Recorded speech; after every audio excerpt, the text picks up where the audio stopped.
Hello, everybody. Welcome to episode 139 of Cameron Sports Podcast. It's your Cameron Lindsay, and I'm back with another episode, brand new episode. Today's episode, we're going to be talking about the Carver Tigers high school football team here in Columbus, Georgia, Phoenix City area. Well, Carver is located in Columbus, Georgia, is right across the border, because Phoenix City and Columbus are right on the border of each other. But yes. Here to talk about the Carver Tigers. They finished the regular season 10-0 and finished 7-0 in their region. They're the defending 2A state champions, looking to repeat as champs. Like I said, this before the season started, they hired a new head coach, and it's none other than former Carver Tiger alumni Jarvis Jones, former Georgia Bulldog who played college football at Georgia, a former NFL player, former first-round pick of the Pittsburgh Steelers. So this is just not anybody that they're hiring. Excuse me. And like I said, after his playing career, Jarvis was a position coach at Georgia. I think he was a linebackers coach, if I believe. And got hired at Carver, his former high school here in Columbus, Georgia. And I'll say me seeing his first, like I ain't know what to expect, because I don't know too much about Jarvis. Not as far as like his coaching career already, but the player I know about him. Like I said, seen him play in the NFL, really good player. Seen him play in college, so he has the knowledge. And I'll say this: Coach Jones has done a phenomenal job at Carver in his first year as coaching. Like I said, 10-0 overall, 7-0 in region, and Carver has not missed a beat. Last year they won state. I think they only lost one game last year. They had a phenomenal season, but they lost their starting quarterback, due to off the field issues. Their head coach took another job somewhere, so maybe some people probably thought Carver wouldn't be the same, but no. They still got all that talent on that roster. And some fresh, elite young talent, like a Sebastian Heard, who's only a freshman, like Zach Watts, who's only a freshman. And one thing I learned about Zach Watts before the season even started, he had Power 5 offers before he even played a high school snap. I think, University of Georgia offered him before even taking a varsity snap, and I found that extremely impressive. Like I said, he's a very explosive player. He has multiple special teams touchdowns. He probably will have more, but half of them got called back. Like I said, he reminds me of a baby D'Anthony Thomas when I see Zach Watts run the football, really just get the ball in his hands, period. He reminds me of D'Anthony Thomas because, he not the biggest running back, but of course as he gets older, he's going to get stronger, bigger, so... But yeah, he reminds me of a baby D'Anthony Thomas, and I'm like, yeah, this young man is extremely explosive. I know for a fact he's probably gonna be a five-star by the time he gets to be at least by a junior, because that's usually when the rankings pop up for different classes, the junior 300. But again, I want to talk about the Carver as a team though. Like I said, again, they finished 10-0, 7-0 in the region, but they dominated. They didn't just go 10-0, like barely winning. Now there could be some schools where you go undefeated or maybe only lose one game, but you're barely beating most of your opponents. Carver manhandled half of their opponents. Literally half of their opponents. Really more than half, to be honest. Let me correct myself. Carver manhandled more than half of their opponents. There's only one school that they didn't dominate. Maybe Carver 2, but I'm gonna get to that in a second. But yeah, they had 6 shutouts during the regular season. 6. They beat Spencer 48-0. They beat Harris County 63-0. They beat Hardaway 55-0. They beat Shaw 47-0. They beat Jordan. Poor Jordan. They got the worst of it, 75-0. And the score could have been worse than that if let's say Carver would have left the starters out there. which would be pointless. But 75-0. Then beat Kendrick 42-0.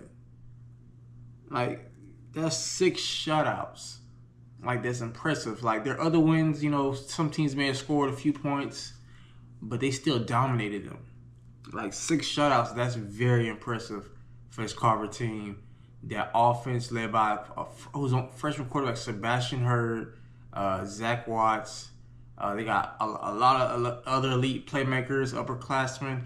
They got FBS offers, Power 5 offers from like North Carolina or UTSA, Mississippi State. And then of course on the defense, you got 4-star defensive end Tristan Givens. You got Kingston Boogeyman Brown. He has Power 5 offers from Oregon, Texas A&M, I believe Florida State, Mississippi State, North Carolina, Auburn. So he has a lot of Power 4 offers himself, and so do other players on that defense and team overall. Now, even though Carver has 6 shutouts, their best win to me came when they didn't really shut out a team, and they didn't really score that many points. And I'll explain why. So they faced Sumter County with a chance to late in the season to win their region, and it was on the road. Sumter was undefeated. Carver, both teams were undefeated with a chance to win the region. And this is a big game. So who's going to win the region? Carver or Sumter? And like I said, I was watching the game on Georgia Alabama Sports Live. Because that's who I do a little internship work with. And like I said, it was raining. Like I said, the weather was, not really in good condition. So the type of football game where, passing the ball probably not going to be done a lot or effective. And Carver stepped up big time. What it mattered most, when they were down, I think Sumter, the score was like, it was like 2 because Carver had got a safety. Then Sumter scored late in the game to go up like 7-2, and then Carver with a game-winning drive led by the freshman quarterback Sebastian Heard, clutch touchdown throw in the rain, bad weather, muddy field. He delivered as a freshman, and I think he has a bright future. He already has an offer from Sacramento State, a pretty decent FCS school. I think of course they're trying to go to the FBS level. But I think he's gonna pick up. A few more offers as the offseason goes along, and scouts look at his tape. So I expect that to happen. But this win over Sumter County 8-7 was more impressive to me because, as a dominant team like Carver, or really dominant teams on any level, high school, college, pros, NFL, you're gonna have of course games where you dominate a lot of teams. But there's always going to be a game where it's not pretty at all. Look at the Eagles and the Packers on Monday Night Football.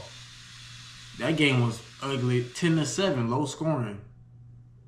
Literally low scoring. And like I said, the Eagles are a great team. Of course, granted, they got some issues going on with A.J. Brown and their offense getting Saquon going. But, I'm going to save that talk for when I do it, of course, my next NFL episode.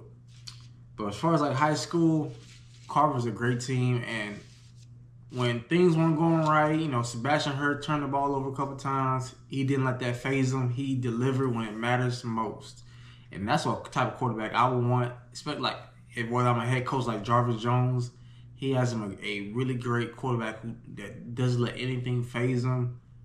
He had a pretty good year. I think he threw for about 2,000 yards, 16 touchdown passes, and 7 interceptions. So that's pretty good for a freshman at that high school level, leading a elite program like Carver, who just won a state championship the past year.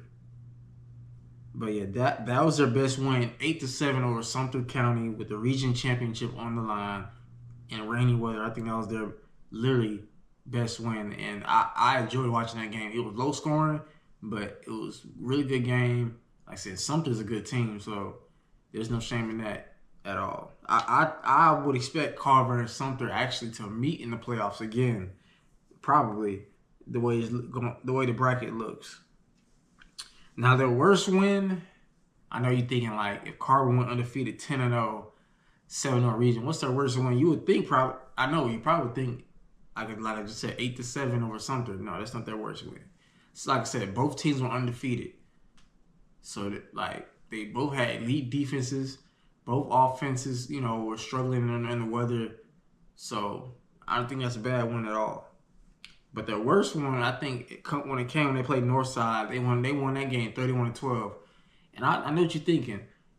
31-12, like Carver beat up Northside. That's a blowout.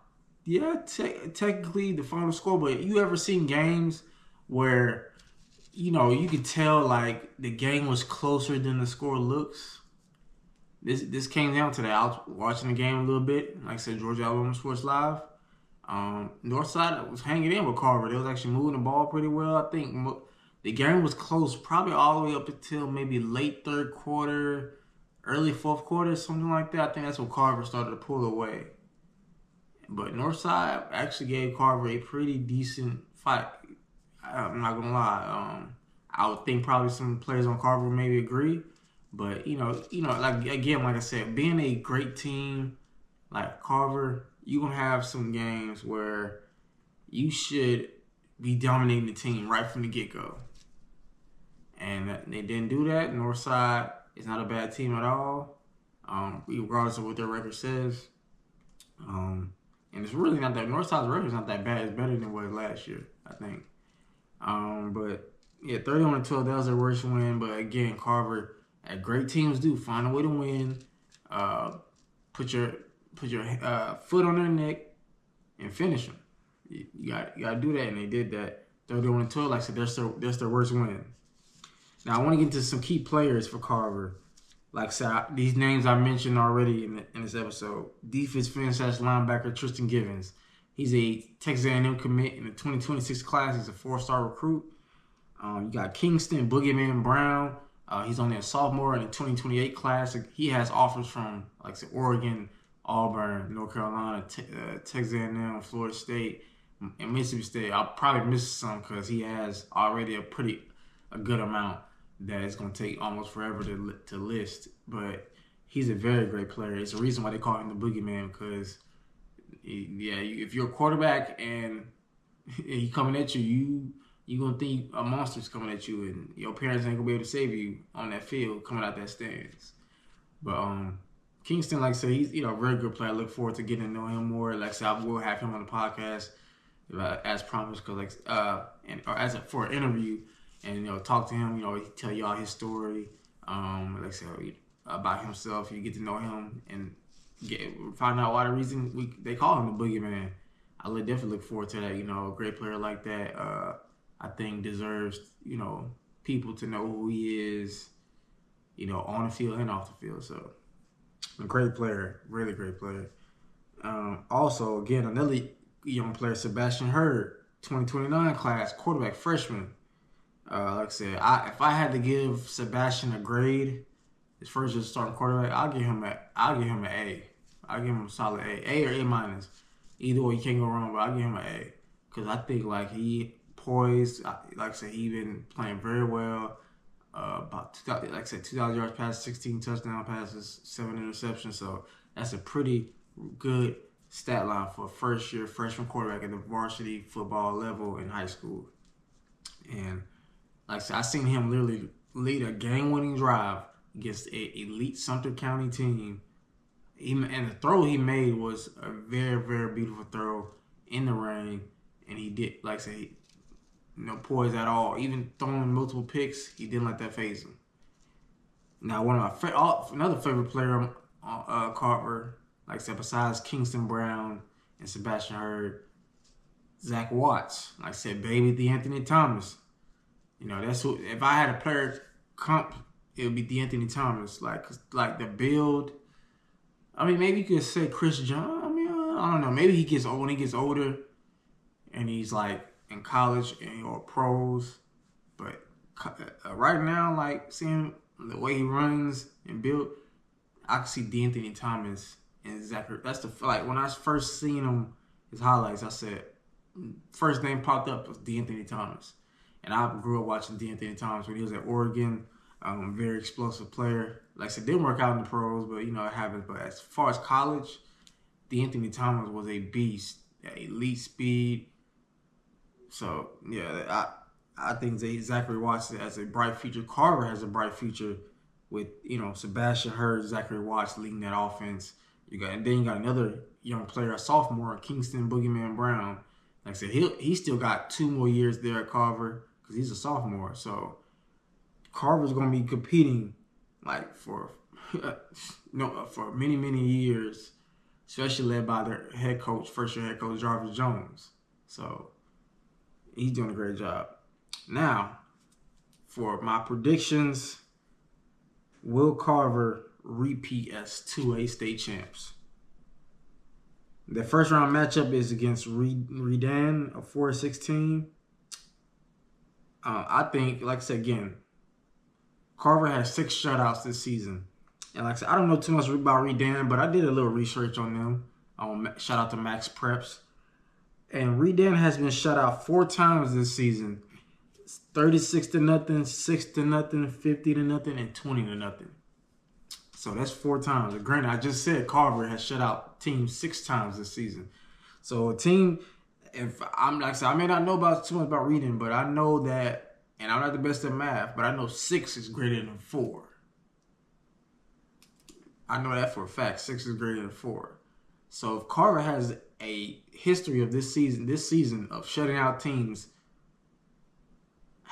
more than half the time, and a team that really isn't that good gets shut out half the time during their season, it looks like this game probably might be a shutout. I could see Carver winning this game. I would say 60-0, but I don't know, it's playoffs. I'm going to go, I say Carver scores at least 50 points. I could say a 50 burger, 50-0. But 50-0. I can see that. Or 63-0. I'm going to say that. Between 50 63 points, then Carver wins this game. They might get a touchdown, maybe, but with Kingston Boogeyman Brown on that defensive line, with Tristan Givens on that defensive line, them 2 dogs right there. You got other players, too. They got Power 5 offers from like Georgia Tech, Mississippi State. I think Zach Watts, his cousin or brother, I think his brother is plays on the team too. He has an offer he's committed to Mississippi State. So yeah, there's more players on that team that I haven't even mentioned. But I just missed some key players that I love watching, and Tristan Givens, Kingston Brown, Sebastian Heard, and Zach Watts. So yeah, and my question is, do I again back to the question I just asked? Will they repeat? You darn skippy there are. You are a fool. That's what you are a fool if you don't think Carver is going to repeat as 2A champs or at least reach the state championship. I would be shocked if they don't reach state.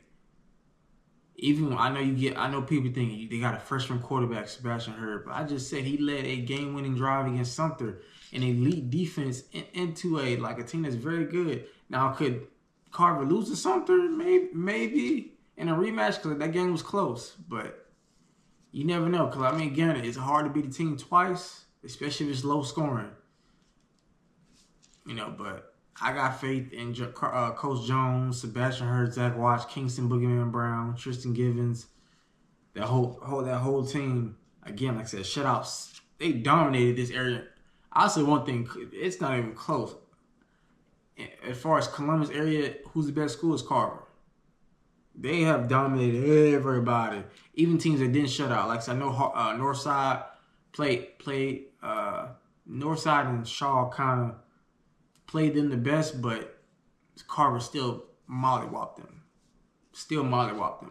They started off slow, but they came along, won the game easily. So I expect Carver to repeat. Like I said again, and after they repeat, I can't wait during the offseason to get some of these players on the podcast, interview them, get to know them. Like I said, on the field, off the field. Like I said, Kingston Brown, that's for sure going to happen. I hope Sebastian Heard and Zach Watts eventually, like I said, try to hit them up eventually. But I know Kingston, I know he's definitely down. Shout out to you, my man. Great player. Yeah, you going to dominate and show them why you the boogeyman. So, but yeah, that's today's episode. Like I said, again, I have Carver repeating as 2A state champs. Like I said, because, like I said, high school football playoffs in Georgia start this weekend. I mean, this Friday. Yeah, this Friday. So, again, they play at home, Redan, a 4-16. I think it's going to be a blowout. Like I said, Redan has been shut out 4 times. Carver has shut out teams 6 times. Do the math. Easy. Like I said, it doesn't take somebody like me, a journalist, to know that. Casual should know this. So, but again, I appreciate you tuning in for another episode of Cameron Sports Podcast. Please follow me on all social medias regarding Cameron Sports Podcast, Twitter, X, Facebook page, Instagram. And more importantly, if you want to touch down with Cam, click that subscribe button. Give me the 300. We're almost there. If you give me 300 by the time end of December, I definitely appreciate that, especially as a Christmas gift. I'll take that, But this has been your favorite host of your favorite sports podcast. I'll catch y'all next time for the episode like I always do. Take care.